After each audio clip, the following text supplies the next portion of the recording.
For those of you who weren't here for the opening prayer, I do want you to remember to keep the people in southern Texas in your mind and heart as they are gathering in the park this morning to celebrate their Sunday service and honor those people who were killed and hurt in that devastating shooting. So we just take this moment just to understand that and know that we send so much love to them, so much love. And appreciating the music that we've had so far, appreciating the prayers we've had so far, appreciating the people who have come in to hear. I'm just very grateful. So I'm really up here. My role here right now is to introduce our speaker, Reverend Raymont Anderson.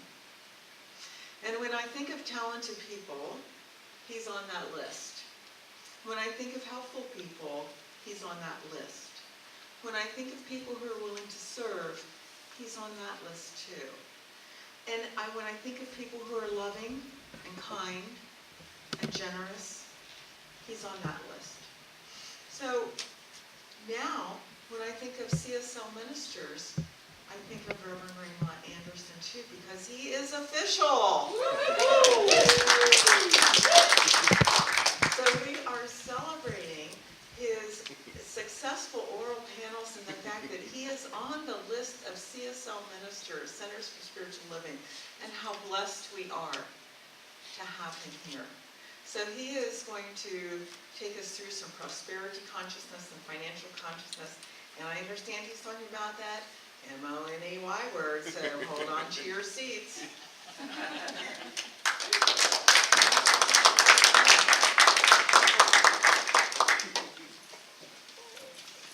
So how is everyone today? Great. Yes. So I love it when I have all this stuff planned and have this idea and I've already prayed and stuff, and then I get here and then music and reading, where did Tammy go? And reading, and it changes what I'm going to talk about, sort of. So, this whole thing about financial adversity or having an aversion to it. So if I were to ask the question, do you have enough money? You don't have to answer right now, but think about it. Do you have enough money? Meaning the amount of money that you have would be the amount of money you are going to have from now until the end of this life form. Because if the answer is no, then table that for a second, because we have to talk about, well, why? Why do you not have? What did Amy just sing? As you believe, so you receive. So table that for a second. But likewise, if I ask you, do you have enough love, friendships, health and well-being, joy, laughter? Like, prosperity is measured in so many ways that we can't just look at money as this one thing and assume that by looking at it as this one thing, we're going to be able to change anything. See, there's this passage in the Bible where it says, you have not because you ask not. Or you don't have what you say you want because you are praying amiss. You are praying wrong, in other words. And when you look at some of the breakdown of what they're saying by amiss, it says you're praying with the wrong motivation. You're praying with the wrong motivation. So when we're asking for, we're talking about prosperity consciousness, or we're talking about whatever it is that we're praying for. When Tammy said, put on the card what it is you want more of, what you want changed, etc., etc. We, the ones writing, have to ask ourselves, what is motivating me to ask for this? And am I asking from a consciousness that says, it is possible for me to have it? That's one. Is it possible? Two, do I deserve it? Because see, when Amy says, as you ask, right? To the degree that you are asking is the degree that you are receiving it. So if I ask you, raise your hand if you believe that wealth exists. Not just for you. I mean, wealth exists. Somewhere, somebody on the planet or somewhere else on another planet somewhere, I don't care where it is, wealth exists. Raise your hand if you believe it exists. Okay? Do you believe that money exists? Raise your hand. Do you believe that it is possible for a human to have enough wealth to be able to do things in the world and still have enough wealth. Meaning, pressed down and overflowing. I have more than enough to spare and to share and on, and still be able to live to the degree that I want to live. Raise your hand if you believe that. Okay. Then the question is there somewhere in us that we don't believe we can do that? Meaning, Oprah has, and I always make the joke, that Oprah earns money like $4,629 million for every inhale. Like that's how much, cha-ching, like that's what she has. But Oprah has Gates Foundation, Warren Buffett. They have more than enough money that if they were to give us what, we could live 77,000 lifetimes with the amount of money that they have. So why don't we have it? Now, on the one level, many of us don't want. Like, oh, I don't want that kind of money. I don't want that much money. I don't need that much money. And that's fine. But do you need that much wealth? Do you want that much wealth? Meaning your consciousness says that if I have $1, I am rich. If I have $10, I am rich. I am wealthy. Because with this, I am able to do whatever it is that I desire and have the motivation to do. But see, if I look at that, there are people who have $1 million and look at themselves as poor.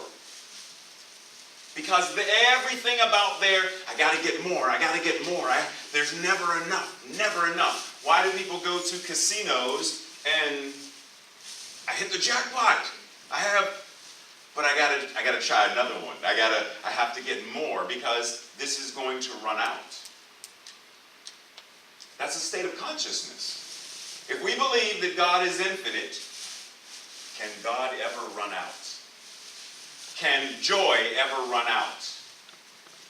Can there ever be, and the funny thing is, there are times in our life experience where we may feel the lack of. We feel the lack of health and well-being. We feel the lack of love. We feel the lack of friendship, the lack of joy. We feel that. But do we believe in that lack? Because those are two different things. I can believe that this is the experience, but do I have this thing in my mind where I believe this experience is all there is? Or do I believe that it is simply an experience and that there is more to be done, more to have? See, a couple of my children are in the military, and one of them recently told me that they had this special training where they sort of prepare you for if you are ever captured. And you know it's a role play. You know it's a role play. But they still slap you. That's not what I asked for. And somewhere in the role play, you forget. And fear sets in. And then you really worry about, are they going to kill me? Like, are they going to leave me in this box? Am I going to eat? And then something, wait a minute, it's pretend. It's not really happening beyond this single experience. And see, we get caught up in the exact same kind of thing with money and love and joy. And if it's not what we're experiencing right now, we believe that it's done, it's gone. I don't have enough money, therefore I am broke and I am poor. We walk down the street and we see homeless people who don't have money, and so we make a judgment and we let those judgments keep us in a state of, ooh, thank you, Jesus, that that's not me. And like we go through this whole thing of, oh, I'm afraid, but I'm one paycheck away from, etc., etc. And we are feeding the very fears. But one of the things we're talking about, so this whole idea for the month, how to reverse financial adversity. Well, what do we say when we're talking about there is nothing that needs to be healed, only truth. So how do you reverse financial adversity? Reveal the truth. That this thing that we call adversity isn't real. It's an experience, yes, but it is not real in the mind of God. And so as we change our consciousness to let the mind of God, let the thing itself live, move, and have its beingness in us, around us, as us, through us, then when we see whatever we consider the opposite of, there's still a part of our consciousness that holds firmly to the truth. So, Joel Goldsmith, from the book Rising in Consciousness. You will remember that everything you see is only the result of the law of God. You will remember that behind the visible is the law of God producing and reproducing. That which is visible to you, whether money or whatever, is but an effect of supply. It is not supply. It is only an effect of supply. Supply is the consciousness of good within. And as long as we have that, we have what we call dollars. So as long as we have the consciousness of good, Emma Curtis Hopkins said, "My good is my God." They are one and the same. So when we have a consciousness of good, then everything we could ever need or want, based on spiritual law, has to show up for us. So I asked the question back at the beginning about, is it that we have an aversion to it? Like, is there something in our consciousness that is afraid of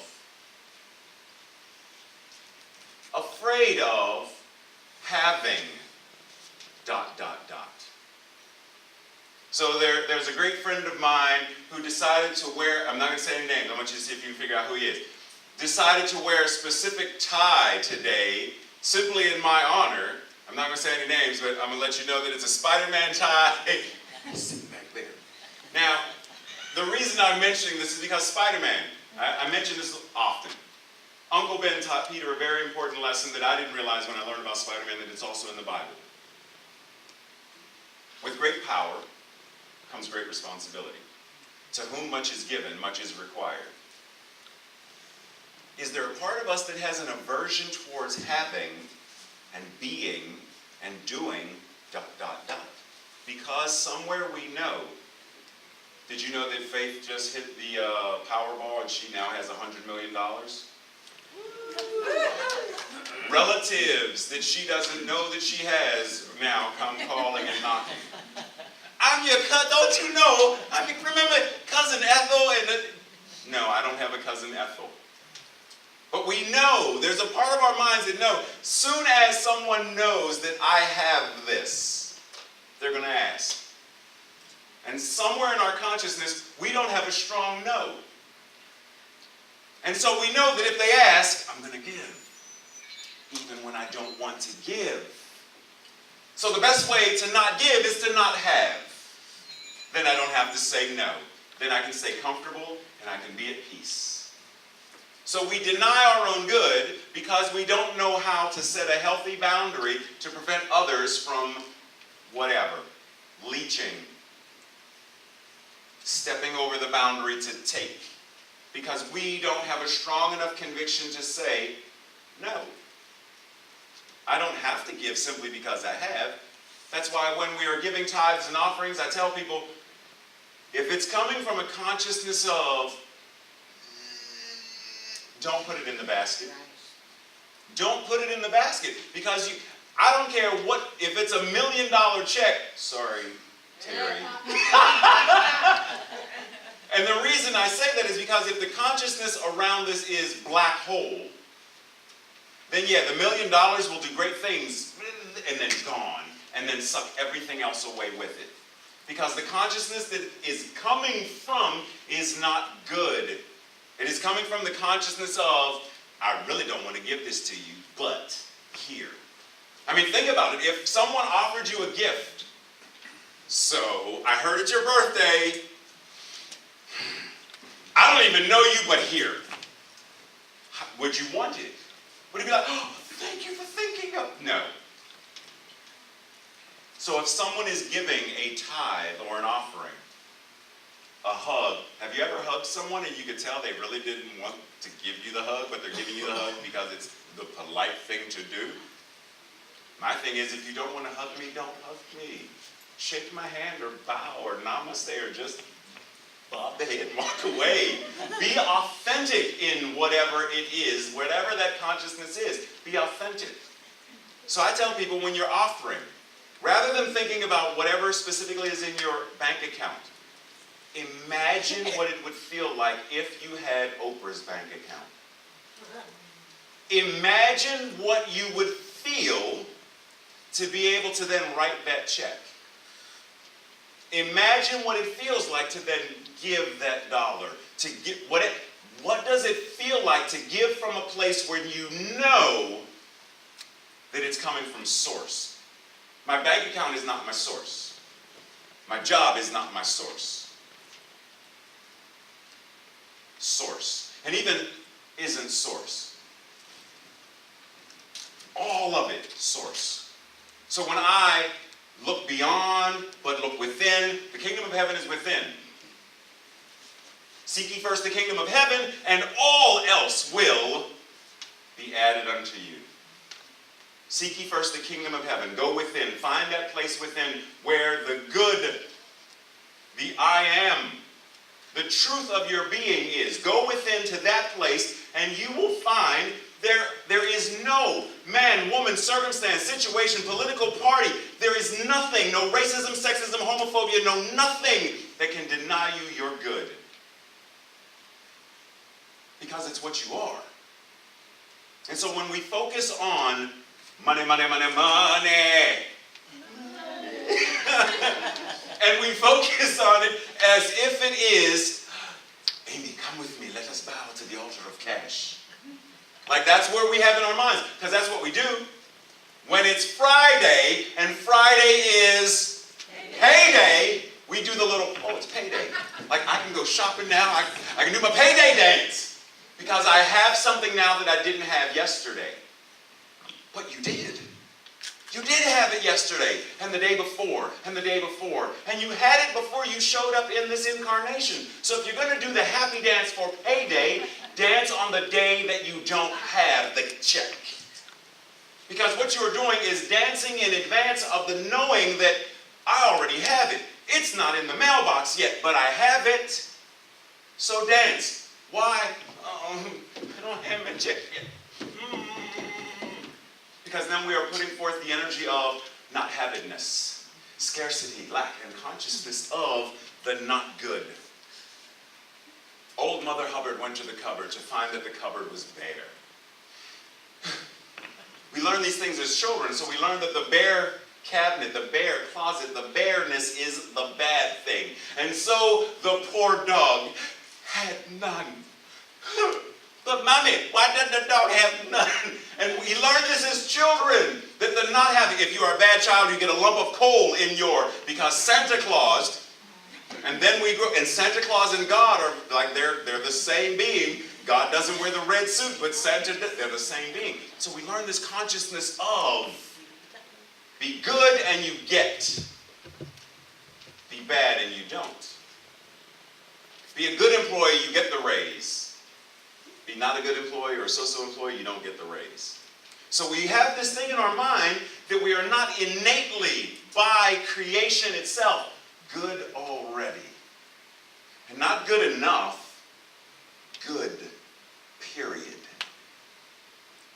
You're good. So there is nothing you need to do to modify or change to earn the whatever from anyone else. You're already good. So if you're already good,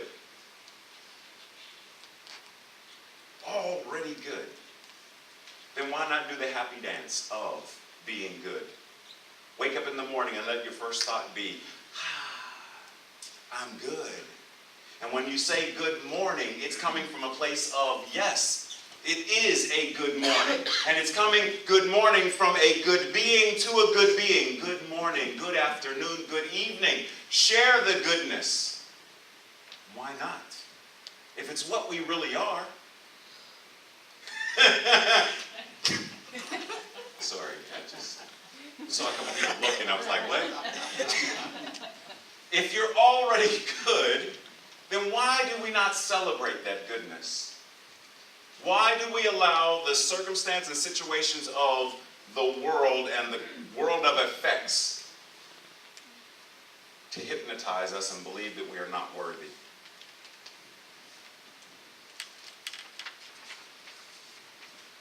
So one of the things I put up there, or Bobby put up there actually, is how do we reverse it? How do we reverse this financial stuff, right? One, don't have an aversion to it. Stop pushing it away. And we stop pushing it away by revealing the truth of our being, that if someone was offering you a meal, it's dinner time, it's breakfast time, it's lunch time, it's snack time, it's Krispy Kreme donut time. I don't care what time it is, but it's time to eat. Do you push the plate away because you don't feel worthy of eating? When that next breath wants to come and it's like, do you say, I better breathe shallow because there may not be enough air to... I'm not sure if I'm really worthy of taking a full deep breath. I might not be.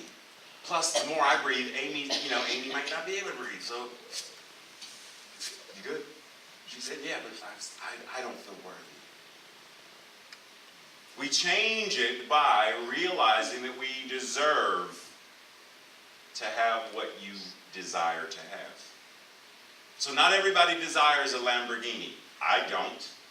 Tracy wants one because Tracy likes the speed. Ray drives like he's driving Miss Daisy, so Ray doesn't speed. Not everybody wants a Cadillac. Not everybody wants a private jet. Not everybody wants $1 million. But everybody wants love. Everybody wants happiness.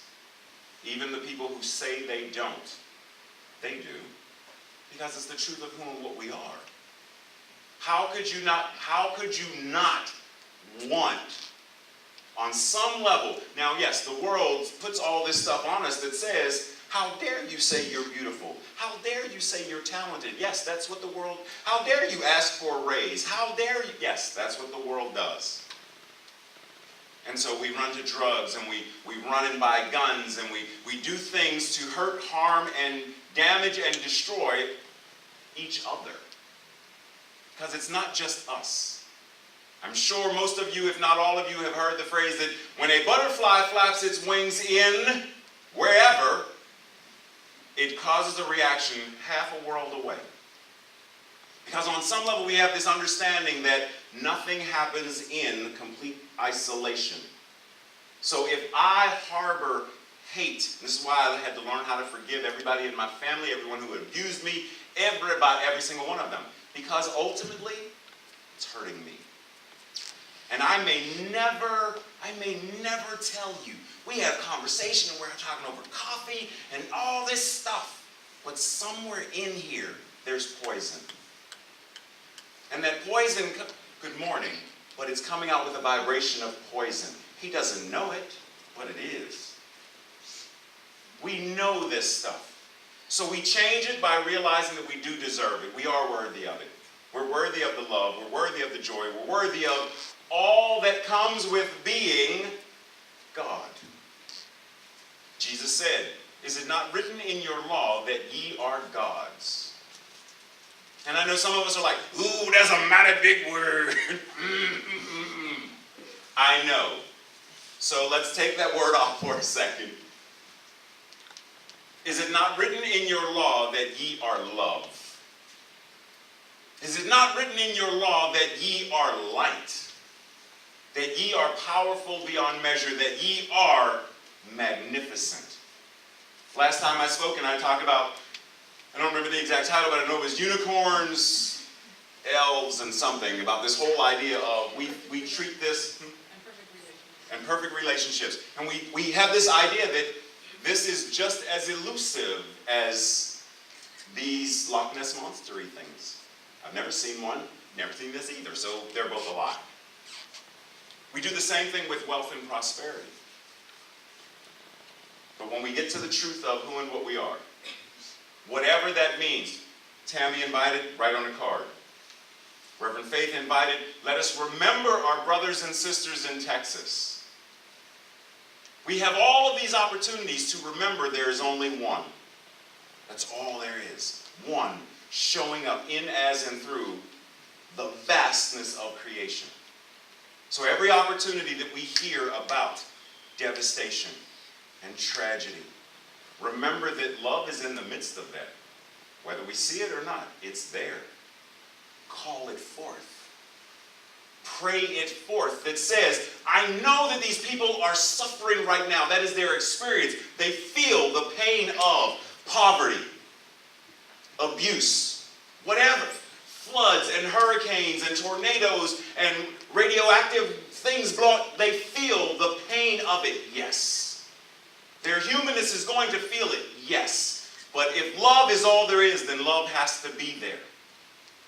And so when I see this, it is my job, it is my responsibility, it is my call, it is mine to do, to say, show yourself. Let these people know that love is surrounding them. Let them know that love is supporting them. Let them know that love is at the core of their being, and let it come forth. That changes our entire consciousness. Because then we are able to look at a thing that is not and talk about it as though it is and make it so. So by our consciousness focusing on the good, we become good stewards.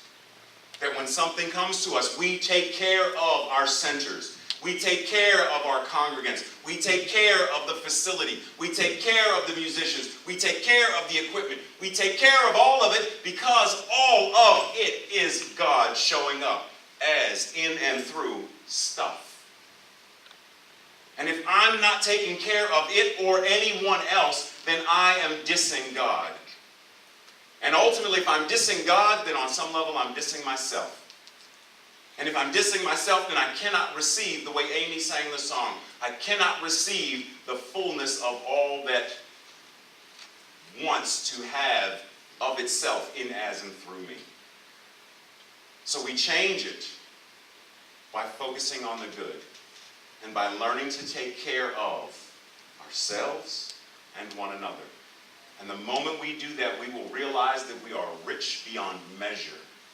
That the exact amount of money and more will show up. It has to. The amount of love we want from friends and family will show up.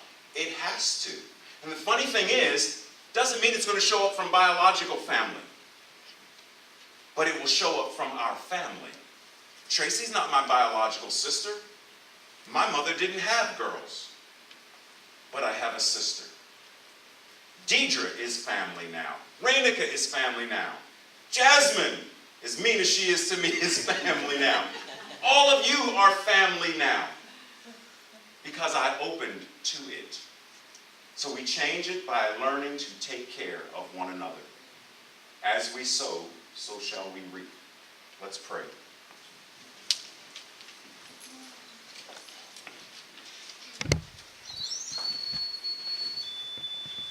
Allowing ourselves to breathe.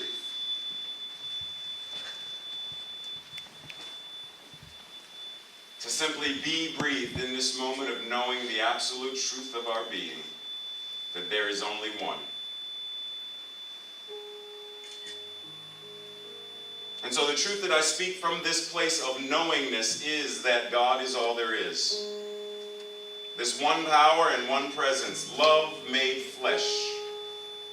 The seen and the unseen, the heard and the unheard, the is and the is not, the nothingness from which all things come, the thing itself, the one mind, the infinite, the all-powerful, the all-knowing, the I am.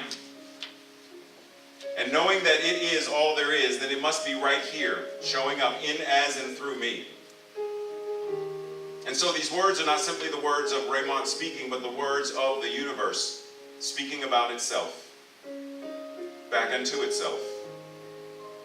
And so what I know is that each and every person in this room is already wealthy beyond measure, healthy beyond imagination,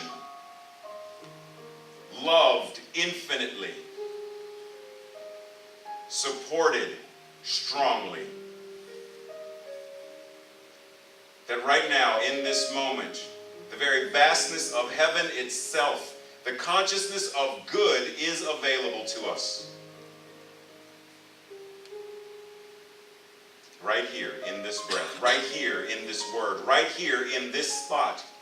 So I raise my mental equivalent to accept and allow, to surrender to the good. That whether I know in this moment what it looks like or not does not matter. The I am knows. God knows. Love knows. And so I trust and surrender to that faith. I trust and surrender to that knowing. And simply let it be. I let it show up in my life to the degree that it desires to show up. To the degree that I deserve it to show up.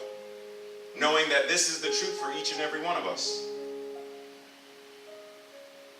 We are the universe made flesh. There is nothing we do not deserve.